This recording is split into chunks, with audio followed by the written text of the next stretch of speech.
Pemirsa, stroke menjadi penyakit mematikan pertama di Indonesia hingga saat ini. Setiap tahunnya penyakit ini menyumbang sebanyak 21% kematian yang terjadi akibat stroke. Meskipun mematikan, namun stroke bisa dicegah dengan langkah yang cukup mudah, dengan memilih jenis makanan pencegah stroke. Apa sajakah itu? Berikut sederet makanan yang bisa mencegah stroke.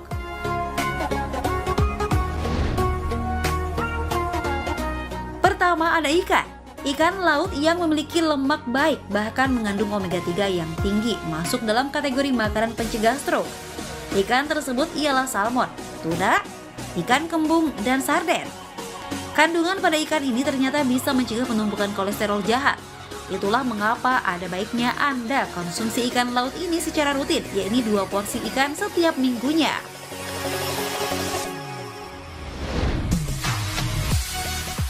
Selanjutnya ada buah alpukat. Buah ini baik dikonsumsi oleh siapa saja termasuk anak bayi.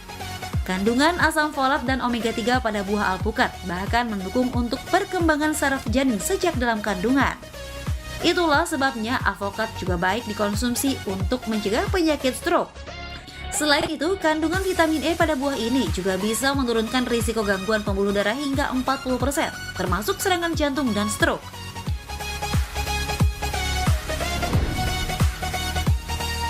Gandum dan sayuran hijau juga masuk dalam kategori makanan pencegah stroke. Makanan yang tinggi akan serat ini mampu melarutkan kolesterol jahat dalam tubuh secara optimal. Selain itu, makanan yang tinggi serat juga mampu membuat rasa kenyang lebih lama. Begitu pula dengan konsumsi sayuran berwarna hijau.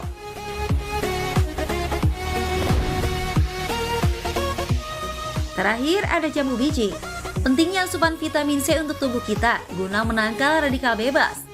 Sebab radikal bebas dengan jumlah tinggi bisa merusak sel-sel sehat dalam tubuh kita, hingga berdampak penyumbatan pembuluh darah.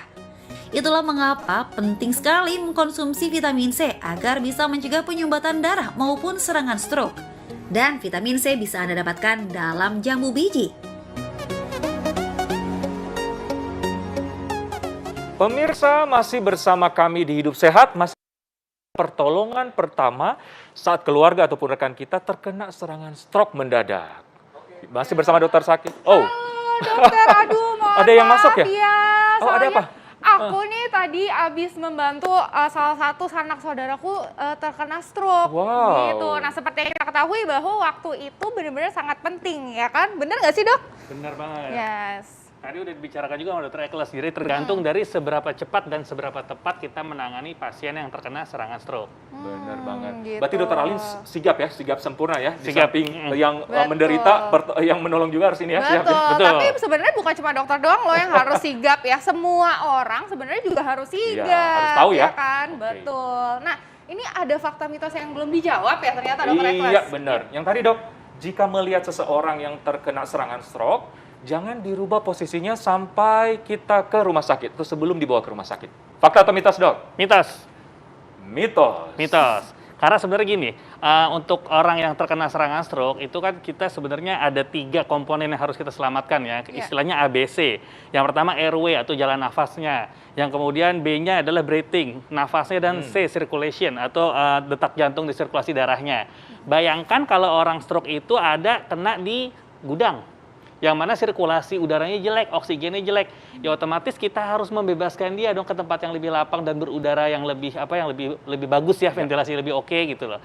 Karena dengan itu yang diharapkan adalah sel otak itu mendapatkan oksigen lebih cukup sehingga kemungkinan terjadinya kerusakan lebih lanjut bisa lebih kecil. Yes, betul. Jadi kita prinsipnya menyelamatkan sel-sel yang kan gitu Betul, ya dok ya. ya, gitu jangan sampai lebih parah lagi. Nah ini ada fakta mitos berikutnya nih dokter. Pada kasus stroke yang ringan, seseorang diperbolehkan untuk diberikan minum. Ini fakta atau mitos dokter? Mitos. Mitos. Ini mitos.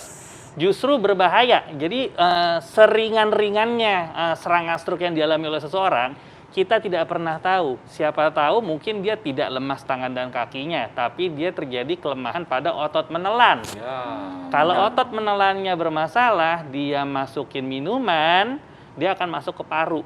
Masih mending kalau air putih. Tapi kadang di negeri kita ini sakit sedikit apapun dikasih Teh manis. hangat manis. Betul. Kalau teh masuk ke dalam paru, kemungkinan terjadi radang paru sangat besar. Bisa jadi orangnya justru berbahaya bukan karena stroke-nya ringan. Tapi radang parunya yang membuat dia lebih berbahaya. Iya, justru ya. Bener Karena banget. tadi tuh banyak banget tuh dok yang panik gitu kan, begitu ada stroke gitu, ada yang stroke, terus panik langsung kasih teh manis, Teh manis. gitu. Minum itu nggak boleh langsung. pokoknya ya, nggak Yes, boleh minum. Betul, ya Jadi- pokoknya nggak boleh. Nggak Jadi boleh. nggak semua orang yang tidak sadar gitu, itu tuh karena kekurangan gula ya dok Iya, ya. betul. Karena salah satunya adalah Nah, stroke. yes.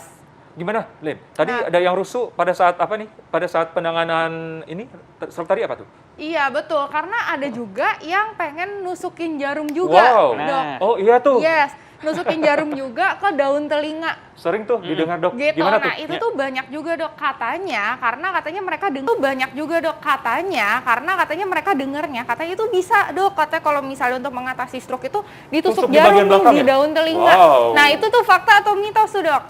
Kalau saya nggak sebut mitos atau fakta ya, saya sebutnya adalah sesat. Oh, sesat. Jadi lebih parah Itu dari lebih parah mitos. daripada mitos. Iya, ya, lebih Dok, parah ya? daripada mitos. Karena Benar-benar. prinsipnya ini mayoritas stroke itu terjadi karena sumbatan ya, 85%. Sumbatannya ada di otak ya. Pertanyaannya, kenapa kita harus menusuk di jari dan ini nggak ada hubungannya. Yes. Dan ini akan membuat penanganan ke rumah sakitnya jauh lebih lambat. Lebih lama, betul. Karena terapi stroke yang paling benar adalah bawa segera ke rumah sakit. Yes. Semakin cepat, semakin kemungkinan sembuhnya lebih besar. Oke. Yes, Jadi betul. waktu sangat menentukan ya. Dok, Sangat ya? menentukan. Betul, gitu. Oke.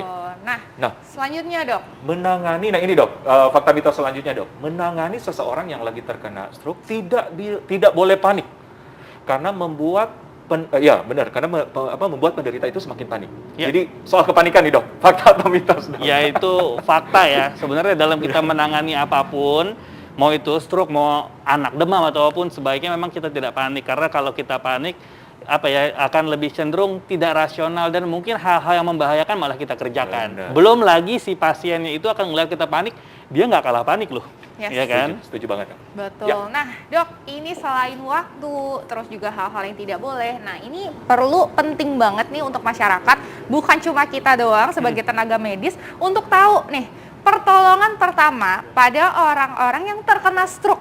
Ya. Apa yang harus kita lakukan nih, orang-orang sekitarnya. Nah, itu penting banget tuh, dok. Gimana tuh, dok, step-stepnya? Oke. 1, jangan panik, gitu ya. Yang pertama, kita kenali dulu ini adalah serangan stroke. Ya kan? oke. Dengan gejala yang tadi saya sudah sebutkan sama Dr. Eklas di Ya. depan. Yes. Kemudian yang kedua adalah segera bawa ke rumah sakit. Segera. Terutama rumah sakit yang memiliki fasilitas lengkap ya. Iya. Tapi jangan pokoknya gini, jangan kita tusuk, jangan kita pijet, jangan kita urut, jangan balurin minyak apa-apa, langsung Minum. bawa ke rumah sakit, jangan kasih minum. Jangan dikasih minum. Langsung Yes. bawa ke rumah sakit, intinya seperti itu. Ini kan tadi nih seperti tadi tuh dok, kita tuh ada satu waktu ya Ya. dok, satu waktu kita menunggu si ambulansnya datang. Iya. Gitu. Nah itu tuh di saat-saat waktu seperti itu ada nggak sih waktu hal-hal yang bisa kita lakukan nih dok? Oke, pasiennya jangan dirubung, jangan dikerumunin. Ya. Ya. Sirkulasinya ya. Udaranya jadi rebut-rebutan kan? Yes. Jangan dikerumunin. Kemudian yang kedua, kalau memang dia memakai pakaiannya agak ketat, kancingnya tolong dilonggarin. Ya. Kalau memang kita punya tabung oksigen atau oksigen yang portable, boleh diberikan. Tapi paralel sambil orang lain atau kita sambil menelpon ambulan atau Yes. menyiapkan kendaraan untuk langsung bawa ke rumah sakit terdekat dan usahakan juga yang cukup lengkap. Yes. Oke. Gitu. Oke. Oke. Nah peletakan badannya nih dok, Mm-mm. gimana nih dok supaya si airway, breathing dan circulationnya bisa kita selamatin gitu? Silakan dok. Kalau posisi dari pasien sendiri, sebenarnya kita harus memposisikan jalan nafasnya oke ya, Yes. cukup baik. Jadi Benar. pasiennya jangan menggunakan bantal yang tinggi sehingga dia menekuk seperti ini ya. Tapi harus lebih baik kita ratakan, ya kan? 180 derajat. Ya betul. Tapi kalau pasiennya ada misalnya tidak sadar atau mulai-mulai agak-agak ngelindur, mulai-mulai nggak sadar, lebih baik kita posisikan agak miring. Kenapa miring? Ya kita agak miring. Oh, dimiringin? Dimiringkan Ya. pasiennya. Kenapa? Supaya seandainya kita nggak ngerti kan apakah stroke ini perdarahan atau sumbatan. Kalau stroke perdarahan atau itu dia akan menyebabkan tekanan di kepalanya tinggi dan akan Yes. memicu muntah. kalau muntah dalam posisi terlentang dan nggak sadar kan bahaya banget. Iya, Tapi bahaya kalau bisa masuk ke paru-paru. masuk, mundur Iya, lagi kan. mundur lagi. Tapi kalau kita posisikan miring, maka diusahakan muntahnya itu akan ngalir keluar sehingga tidak Yes. tertelan dan masuk ke paru-paru. Betul, Iya. gitu ya. Nah, ciri-cirinya nih dok, kalau misalnya keluarga kita terkena stroke, gitu. Nah, itu mungkin bisa di-highlight lagi nih dok. Ya. Jatuh, ya nggak semua jatuh itu stroke ya Ya. dok ya. Silakan dok. Jadi yang namanya stroke itu gejalanya kalau di Indonesia kan tadi kita pakai yang internasional pakai FAST tadi ya. Ya. Namanya segera, Segera. senyuman. Jadi Senyuman? senyumnya bisa asimetris. Oh, Iya. oke. Miring ya dok Miring, ya. kemudian gerakan, Gerakannya bisa menjadi lemah ya atau anggota geraknya menjadi kebas sebelah gitu Sebelah, kan ya. ya, Nah, benar. Terus dia akan harus segera bawa ke rumah sakit ya dan bicara segera. Ra-nya adalah bicara. Bicara. Bicara menjadi susah atau menjadi cadel dan Iya. semua ini muncul mendadak. Muncul mendadak dan harus ditangani secepat mungkin karena dalam dunia neurologi, dunia dokter saraf, kita punya slogan adalah time is brain. Benar. Ya, semakin lama kita tangani, maka kematian sel saraf sangat banyak sekali dan itu mayoritas tidak bisa dikembalikan. gitu Iya. ya. Artinya pokoknya harus cepat ditangani dan tidak semua orang pingsan, bukan berarti stroke juga ya. Betul. Dan juga berarti dibawanya ke UGD ya dok ya? Ke UGD. Ke UGD, jadi bukan lagi ngantri lagi di poli Nggak, ya, itu salah langsung ke gitu ya. UGD. Jadi harus langsung benar-benar ke rumah sakit, ke instalasi gawat darurat. Benar. Ya, Gitu jadi ya, dok segera. ya. tidak ada alasan, hari libur tidak ada dokter saraf. Enggak, IGD ya. dokter saraf dihubungi pasti akan ada jawaban Yes. dan akan ada instruksi. Ada instruksinya. Yes, Benar betul. banget dokter. Ya. Oke, Wah. terima kasih dokter. Terima kasih Sama-sama. banyak dokter.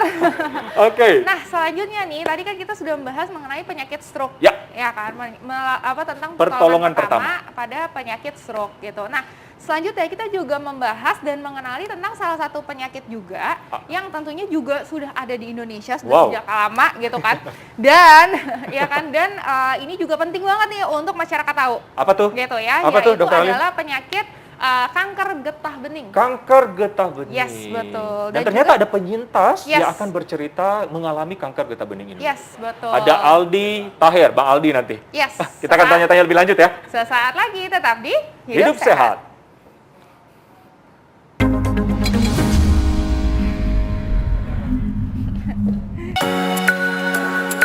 Oke. Saya foto dulu.